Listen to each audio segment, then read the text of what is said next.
سخر لنا هذا وما رهبنا له مقرنين وإنا إلى ربنا لمنقلبون. اللهم إنا نسألك في سفرنا هذا البر والتقوى ومن العمل ما ترضى. اللهم هون علينا سفرنا هذا واطو عنا بعده. اللهم أنت الصاحب في السفر والخليفة في الأهل.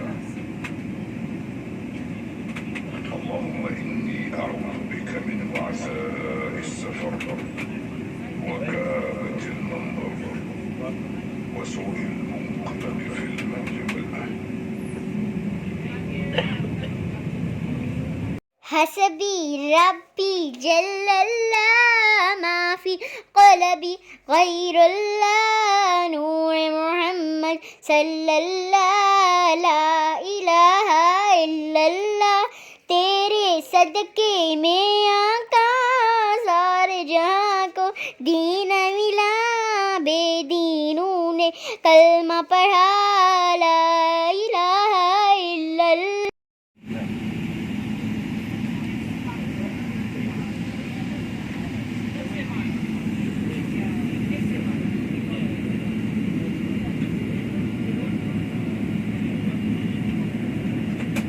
سمت نبی ابو جہل گیا آقا سے، اس نے یہ کہا اگر ہو نبی تو بدلاؤ ذرہ میری مٹھی میں ہے کیا. آقا فرمان ہوا اور فضل رحمان ہوا، مٹھی سے پتھر پھولا لا الہ الا اللہ. اور یوں ہمارے بہترین سفر کا آغاز ہوا. ہم نے پنڈی کی زمینوں کو چھوڑ کے اپنے آقا کی زمین، اپنے خدا کی زمین کا رخ کیا. میں اس وقت کے لمحات آپ کو بیان نہیں کر سکتی. یہ وہ لمحہ تھا جس کی خاطر میں نے اپنی زندگی میں ہر دعا میں مانگی تھی.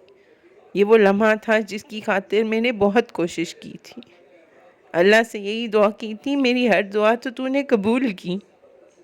تو نے مجھے ہر دعا کی قبولیت کا شرف بخشا. بس ایک آخری خواہش یہی رہتی ہے کہ اپنی زندگی میں تیرے در کو دیکھ لوں.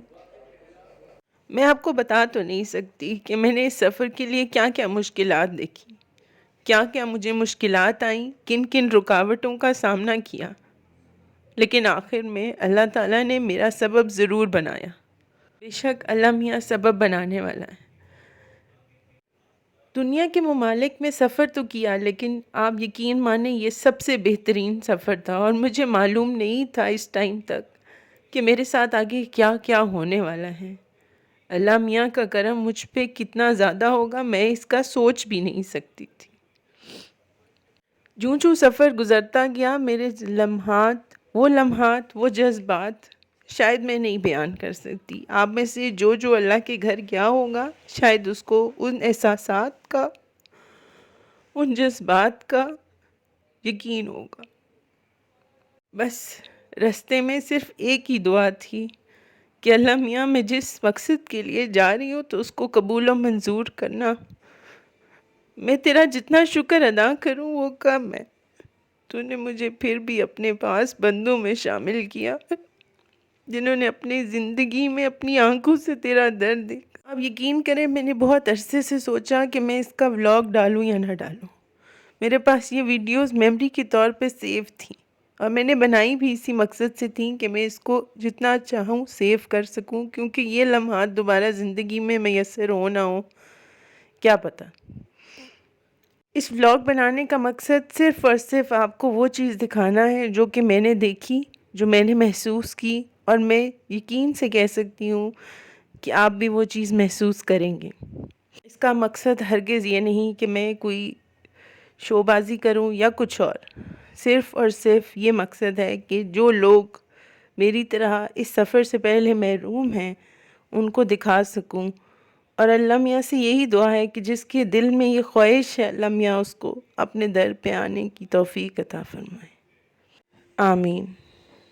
پنڈی سے ہمارا پہلا سٹاپ جدہ کی طرف تھا، یہاں سے ہماری ڈائریکٹ فلائٹ تھی، ہم جدہ کے قریب پہنچنے والے تھے۔ یقین کریں میرا دل اس وقت بھی ڈر رہا تھا کہ اللہ میاں کہیں مجھے یہاں سے واپس نہ بھیج دیا جائے، پتہ نہیں کیوں پر یہ خوف میرے دل میں تھا، اور مجھے ہر لمحے یہی خوف تھا کہ کیا میں اللہ کا گھر دیکھ بھی پاؤں گی یا نہیں، کیونکہ مجھے لگتا ہے کہ میں بہت گناہ گار بندی ہوں، اور مجھے یہ یقین نہیں تھا کہ اللہ میاں مجھے اس چیز کا شرف بخشے گا۔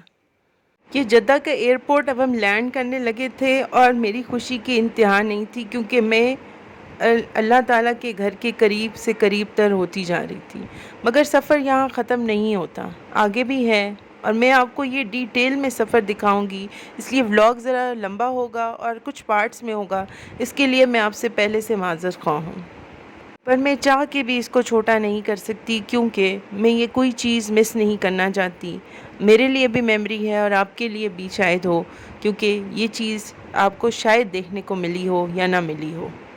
یہ جدہ کی آبادی ہے، اور ان کو اس زمین سے آپ کو خود بخود پیار ہوتا ہے کہ یہ وہ زمین ہے، یہ وہ ملک ہے جہاں ہمارے رسول صلی اللہ علیہ وآلہ وسلم نے اپنا قدم رکھا، یہ وہ زمین ہے، یہ وہ ملک ہے جہاں پہ ہمارے پیارے اللہ کا گھر ہے۔ اور اب جہاز لینڈ کر چکا تھا، اور یہاں پہ شکرانے کے لفظوں کے علاوہ میرے پاس اور کچھ نہیں تھا، اور ہم یہی پڑھتے جا رہے تھے، لبیک اللہم لبیک، یا اللہ حاضر ہیں تیرے در پہ ہم حاضر ہیں۔ جدہ ایئرپورٹ پہ لینڈ کرنے کے بعد اب ہم سفر کا آغاز کرتے ہیں، اور یہ دیکھیں یہ ہم جہاز سے نکل رہے ہیں، کافی رش تھا کیونکہ میری طرح بہت سارے لوگ بھی خوش تھے کیونکہ انہوں نے اللہ کے گھر کی حاضری دینی تھی۔ کچھ لوگ یہاں پہ نوکری کرتے ہیں اور کچھ لوگ یہاں پہ صرف اور صرف عمرے یا حج کی نیت سے آتے ہیں۔ ہم نے بھی پنڈی کے ایئرپورٹ سے، اسلام آباد کے ایئرپورٹ سے احرام باندھ لیا تھا۔ یہاں سے اب ہم اس طرف جا رہے تھے جہاں سے ہم نے اپنا سامان کلیکٹ کرنا تھا، اور پھر اس کے بعد ظہر کی نماز کا ٹائم بھی ہو چکا تھا، تو ہم نے ظہر کی نماز بھی فریش اپ ہو کے پڑھنی تھی۔ میں آپ کو بتاتی چلوں کہ یہاں پہ آپ کو گائیڈ کرنے والے لوگ بھی مل جائیں گے۔ دوسری بات یہ کہ یہاں پہ ایروز اور سائن بورڈز بہت ہی آسانی سے انگلش اور عربک دونوں میں لکھے ہوئے ہوتے ہیں، تو آپ کو بالکل کوئی مشکل نہیں ہوگی، آپ کہیں بھی نہیں گھومتے۔ ایئرپورٹ سے اترتے ساتھ ہی بیگیج کلیم کی طرف جانا تھا، اور اس سے پہلے ہم نے اپنی امیگریشن کرانی تھی، یعنی کہ پاسپورٹ کے اوپر سٹیمپ پہ کرانا تھا، اور یقین مانیں کہ یہاں پہ بھی مجھے ڈر لگ رہا تھا کہ یہ نہ ہو کہ پاسپورٹ کے اوپر سٹیمپ نہ ہو اور کسی نہ کسی وجہ کی وجہ سے وہ مجھے واپس بھیج دیں، پتہ نہیں کیوں یہ ڈر میرے دل میں تھا۔ خیر سب مراحل ختم ہونے کے بعد ویلکم ٹو جدہ سٹی۔ یہ ایک ٹرین ہے جو کہ ٹیوب چلتی ہے بٹوین ٹرمینلز، جو آپ کو ایک ٹرمینل سے دوسرے ٹرمینل لے کے جاتی ہے، اور اس میں آپ بیٹھ کے آسانی سے ٹریول کر سکتے ہیں۔ پاکستان میں چونکہ ہمارے پاس ایئرپورٹس چھوٹے ہوتے ہیں، اس لیے یہ آپ کو ٹیوبز نہیں ملیں گی، یہ آپ کو انٹرنیشنل ایئرپورٹس پہ باہر ملیں گی، اس لیے یہ شاید آپ لوگوں کے لیے ایک نیا ایکسپیرینس ہو۔ کچھ حاجیوں کو آپ دیکھ سکتے ہیں احرام باندھے ہوئے، ہم نے بھی احرام باندھ چکے تھے، احرام کی نیت کر چکے تھے، اور کیونکہ ہم نے ڈائریکٹ سب سے پہلے عمرہ کرنا تھا۔ میں آپ کو بتاتی چلوں راستے میں میقات کا آتا ہے جب پوائنٹ، تو وہ جہاز میں ہی آپ کو بتا دیتے ہیں کہ میقات سے گزرنے لگے ہیں، تو آپ جو ہے سفر کی عمرے کی نیت کر سکتے ہیں، اور جہاز میں ایک پراپر جگہ بنائی ہوتی ہے جہاں پہ ہم نفل پڑھ کے عمرے کی نیت کر سکتے ہیں۔ چونکہ میں گھر سے مجھے گھر سے لگا کہ آسانی سے ہو جائے گی، تو میں گھر سے ہی نیت کر کے گئی تھی، فجر کی نماز پڑھی، اس کے بعد میں نے نیت کی اور میں چل پڑی، اور اب ظہر کی نماز کا ٹائم ہونے لگا تھا، لیکن سب سے پہلے ہم نے بیگیج کلیم کے اوپر جا کے اپنا سامان اکٹھا کر لینا تھا، اور اس کے بعد نماز پڑھنے کے بعد ہم آگے چل پڑیں گے کہاں پہ، اس کے لیے دیکھتے رہیے، ہمیشہ بنے رہیے۔ یہ ہے وہ پوائنٹ جہاں پہ ہم نے امیگریشن کے لیے انٹر ہونا تھا اور پاسپورٹ کے اوپر انٹری کی اسٹیمپ لگوانا تھا۔ یہ دیکھیں ڈیفرنٹ لائنز لگی ہوئی ہیں، اور تمام حجاج کرام جنہوں نے عمرہ ادا کرنا ہے وہ سب کے سب یہاں پہ انٹری کروا رہے ہیں۔ Welcome to Saudi Arabia. اس کے بعد یہ بیگیج کی بیلٹ ہے جس کے اوپر ہم اپنا بیگیج جو ہے وہ ڈھونڈیں گے، یعنی اپنا سامان ڈھونڈیں گے، اور اگر آپ ٹریول کر رہے ہیں تو میری مانیں تو آپ اپنے بیگ کی زپ کے ساتھ کوئی نہ کوئی کلرفل سا ربن لگا لیں، اس سے آپ کے یہ ہے کہ دور سے ہی آپ کو نظر آ جاتا ہے اگر آپ کا بیگ جو ہے وہ نارمل کلرز کا ہے تو۔ یہ دیکھیں یہاں پہ ہم نے سامان اکٹھا کر لیا تھا، کلیکٹ کر لیا تھا. اب ہم فریشن اپ ہونے کی طرف چلتے ہیں کیونکہ ظہر کی نماز کا ٹائم ہے اور نماز ادا کرنی ہے. نماز ادا کرنے کے بعد یہ دیکھیے جدہ کا پیارا سا ایکویریم. یہ ایک بہت بڑا ایکویریم ہے جس میں ڈفرینٹ قسم کی فش اور ڈفرینٹ قسم کی آپ کو جو ہے نا پانی کی مخلوق نظر آئے گی. اس میں بندہ بھی ایک تیر رہا ہے. اینی ویز یہ ایکویریم بہت ہی مزے کا ہے. سعودی عرب جائیں البیک نہ کھائیں، ایسے کیسے ہو سکتا ہے؟ البیک کے بارے میں بہت ساری باتیں سن کے ہم نے بھی سوچا کیوں نہ البیک کھایا جائے. آگے ہے ہمارا جدہ سے مکہ کی طرف کا سفر.